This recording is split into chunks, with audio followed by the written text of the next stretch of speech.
Hi, this is Faiza, and today we are going to discuss what is sentence, subject and predicate.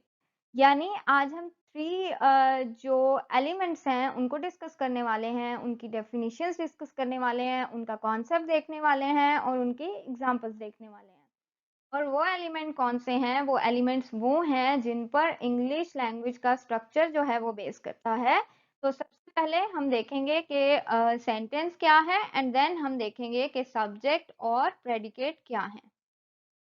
तो let's move towards what is a sentence, यानी sentence की क्या definition है, sentence क्या होता है, sentence का function क्या होता है, उसकी एग्जांपल क्या होती है। So, a set of words that is complete in itself expresses a complete idea. Sentence क्या होता है? एक वर्ड्स का ग्रुप होता है जो कि अपने आप में मुकम्मल होता है, यानी वो एक मुकम्मल मीनिंग जो है, वो एक मुकम्मल आइडिया जो है उसको पहुंचाता है, उसको एक्सप्रेस करता है, उसको कन्वे करता है। और वो ये कंप्लीट आइडिया या थॉट किस किस फॉर्म में कर सकता है कन्वे? किसी स्टेटमेंट की फॉर्म में, किसी क्वेश्चन या सवाल की फॉर्म में, एक्सक्लेमेशन किसी हैरानी वाले एक्सप्रेशन की फॉर्म में, और कमांड या हुक्म जिसको कहते हैं उसकी फॉर्म में ये क्या करता है? ये एक कंप्लीट आइडिया या थॉट जो होता है उसको शो करता है, एक्सप्रेस करता है। And typically containing a subject and predicate. और टिपिकली मतलब ज्यादातर और जनरली आमतौर पर जो सेंटेंस होता है उसके अंदर सब्जेक्ट होता है और प्रेडिकेट होता है। तो इस डेफिनेशन से हमें, अगर हम इसको ब्रेक डाउन करते हैं तो हमें चार बातों का पता चलता है। वो ये है कि सेंटेंस जो होता है वो वर्ड्स का एक सेट होता है या ग्रुप होता है। उसके बाद complete in itself expresses a complete idea, यानी जो सेंटेंस होता है वो कंप्लीट आइडिया प्रोवाइड करता है, कंप्लीट थॉट प्रोवाइड करता है। उसके साथ हमें कुछ और वर्ड्स की ज़रूरत नहीं होती अपना आइडिया या बात समझने के लिए। थर्ड जो हमें पता चलता है वो ये है कि जो सेंटेंस है वो क्या क्या कन्वे करता है। एक स्टेटमेंट, स्टेटमेंट जैसा कि इंफॉर्मेशन, क्वेश्चन सवाल की फॉर्म में, एक्सक्लेमेशन हैरानी वाली बात की फॉर्म में, कमांड हुक्म की फॉर्म में, एंड फोर्थ इज के एक सेंटेंस में सब्जेक्ट होता है और प्रेडिकेट होता है। अब हम मूव करते हैं एग्जांपल्स की तरफ। अगर आप देखें तो स्टेटमेंट है आई लिव इन लाहौर, यानी एक एक इंफॉर्मेशन आपको दे दी गई है, एक बात कर दी गई है, एक स्टेटमेंट दे दी गई है। And then is question who are you, आप कौन है, यानी सवाल पूछा गया है। एक्सक्लेमेशन अगर आप देखते हैं तो व्हाट अ ब्यूटीफुल हाउस, यानी हैरानी या खुशी या गम का इजहार किया गया है, किसी इमोशन को शो किया गया है। कमांड स्टैंड अप, यानी हुक्म दिया गया है।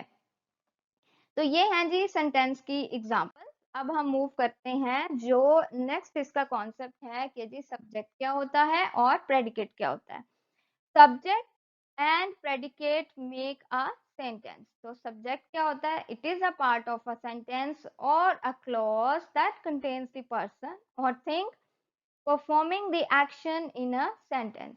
यानी सब्जेक्ट वो पर्सन होता है या वो थिंग होती है या वो ऑब्जेक्ट होता है जो किसी भी सेंटेंस में कोई एक्शन या कोई फंक्शन परफॉर्म कर रहा होता है, परफॉर्मर होता है, एजेंट होता है, जिसके बारे में बात की जा रही होती है, सब्जेक्ट वो होता है। अगर हम एग्जाम्पल को देखते हैं the boy kicks the ball, तो इस एग्जाम्पल में जो एक्शन कर रही है एंटिटी वो क्या है? वो द बॉय है। बॉय जो है वो किक कर रहा है बॉल को, तो इसलिए द बॉय जो है वो इसका सब्जेक्ट है। अब अगर आप मूव करते हैं नेक्स्ट प्रेडिकेट की डेफिनेशन पे, तो a part of a sentence or clause containing a verb and stating something about the subject. यानी सब्जेक्ट के अलावा जितना भी पोर्शन होगा सेंटेंस का वो क्या कहलाता है? उसे हम कहते हैं प्रेडिकेट। तो एक सेंटेंस किन दो चीजों से मिलकर बनता है? Subject and predicate.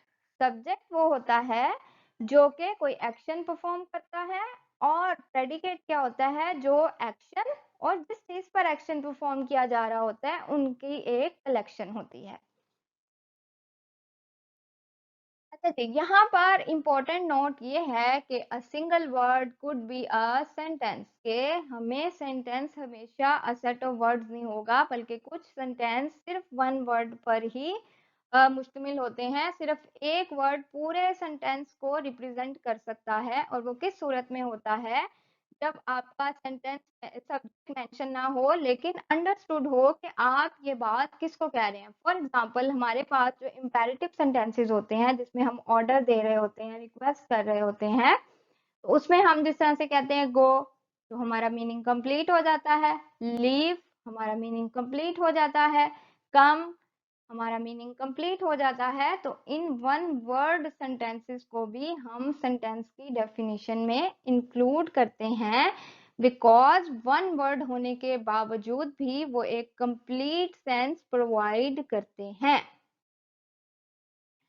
अच्छा जी, अब सेंटेंस बनाने के लिए जो बेसिक रूल्स होते हैं हम उनको ज़रा देख लेते हैं। पहला रूल ये है कि सेंटेंस हमेशा कैपिटल लेटर से स्टार्ट होगा। जो सेंटेंस का पहला लेटर है, पहला अल्फ़ाबेट है, वो हमेशा कैपिटल लेटर होगा, बड़ी एबीसी में से होगा। Second is they always and with a full stop, और वो सेंटेंसेस फुल स्टॉप पे एंड होते हैं, क्वेश्चन मार्क पर एंड होते हैं, या एक्सक्लेमेशन मार्क पर एंड होते हैं।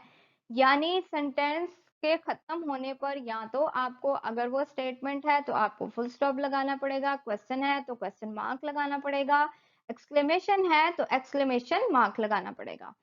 And third is they must contain at least one main clause, और उसमें एक जो मेन क्लॉज है वो जरूर होनी चाहिए। क्लॉज के बारे में मैं आपको ये बता दूं कि ये एक ऐसा पार्ट ऑफ सेंटेंस होती है जिसमें सब्जेक्ट और वर्ब जो हैं वो मस्ट होते हैं। तो एक सेंटेंस में एक क्लॉज तो जरूर होनी चाहिए।